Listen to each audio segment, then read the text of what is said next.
Snowman Magic by Katharine, Tegan, and Brandon Dorman. It has been snowing all day. Snowing, snowing, snowing. George was bored. There was no school, so he needed something to do. He kept looking out the window. Would it ever stop? The next morning, the sun was shining. When George looked out the window, everything was a brilliant white. The snow was so bright, it was almost hard to look at.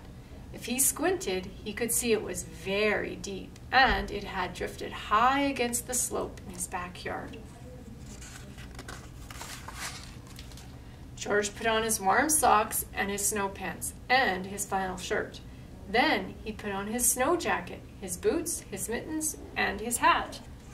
He was ready. Outside, the air smelled clean and cold. George plunged into the snow. It was fluffy, but crunchy too. He made a snowball and threw it against a tree. It was very, very quiet. George went inside the house and found a scarf in the closet and a carrot in the refrigerator. In the old days, his mother told him people used to make pieces of coal and used to take pieces of coal and use them to make eyes. But there wasn't any coal in George's house, so he found 2 buttons and brought them outside with the scarf and the carrot.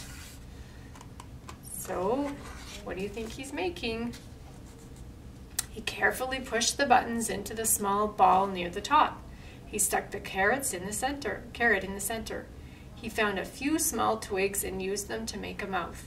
He wrapped the scarf between the top ball and the middle ball, and he found 2 branches to stick into the sides of the middle ball. It was a perfect snowman. George turned his head. He thought he saw the snowman smiling at him. Could it be? So there's his snowman. It does kind of look like he has a smile on his face. Time for a snack, said George. He went inside the house and got 2 mugs of hot chocolate and some cookies. He put them on the snow table. Would you like something to eat? George asked. I can't drink hot chocolate, the snowman said, but a cookie would be nice. So now he is talking with the snowman. After their snack, George made a cave, tunneling deep into the slope. He piled up snowballs at the entrance. Then he threw a couple at the snowman. His long branch arms helped him throw the snowballs very far. It was hard to say who won the fight, but it was still fun. The snowman chased George around the yard, and then George chased the snowman.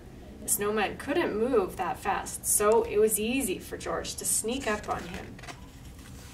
So now they're having a snowball fight and chasing each other. It was starting to get dark. George didn't want to go inside, but his mother was calling him. Goodbye, snowman, he said. I will see you tomorrow.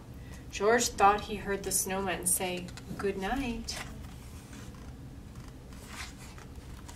The next day, it was warmer. The sun was even brighter and the snowman was shrinking.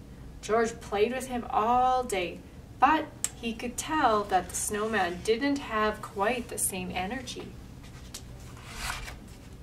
Then it was Monday. George had to go to school. It was another bright, warm day.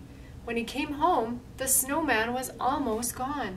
The scarf and the carrot and the buttons had slid down.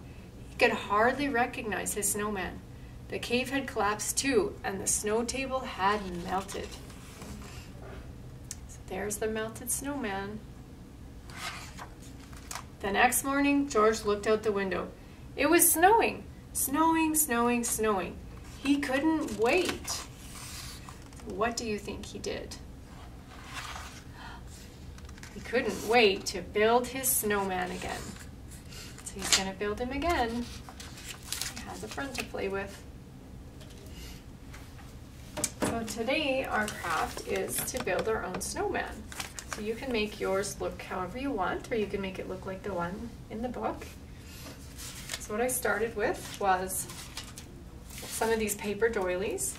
If you don't have the paper doilies, you can use paper plates at home, or you can just use white paper and cut it out nicely.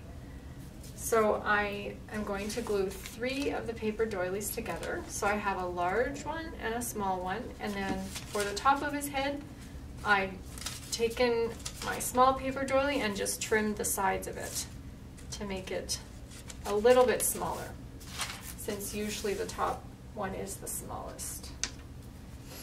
So I'm just going to add a little bit of glue onto my paper doily. You don't need much because paper always sticks good together. And then on my next one.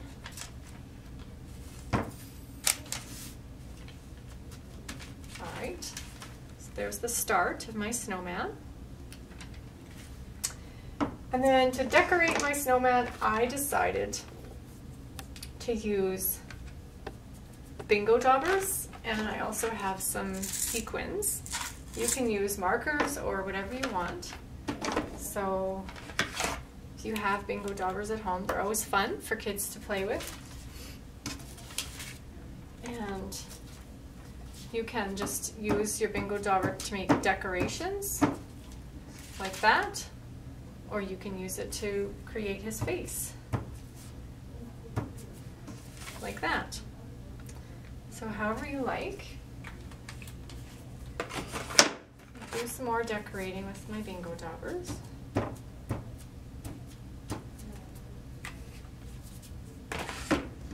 And of course, kids are going to go crazy with bingo jobbers, and your snowman's going to be covered with bingo dots. And then for his arms and his hat, I have a piece of felt that I just had in my scrap. So you can either do a triangle-shaped hat, or you can do what I did on this one, which is make a top hat. So that's just making a square at the bottom and squares on the sides. Or you can do more like a toque, we call it in Canada. And that's just a triangle-shaped hat that you pull over.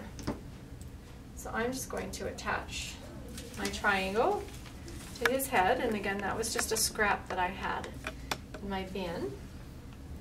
And then for arms, you could go collect twigs if you want. If you don't want to do that and it's too cold where you are, you can use your pieces of pipe cleaner. So I just snipped that in 2, and I'm just going to add that on the sides for his arms.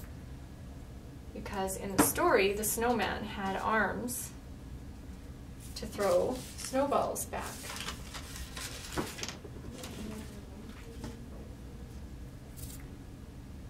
So if you use the tacky glue, if you have that at home, it does stick. It's a little bit stickier, and you don't have to worry so much about your project sitting still while it dries. Usually they'll stick on a little better, or not. So that will be your finished snowman when it's all dry. So there you go.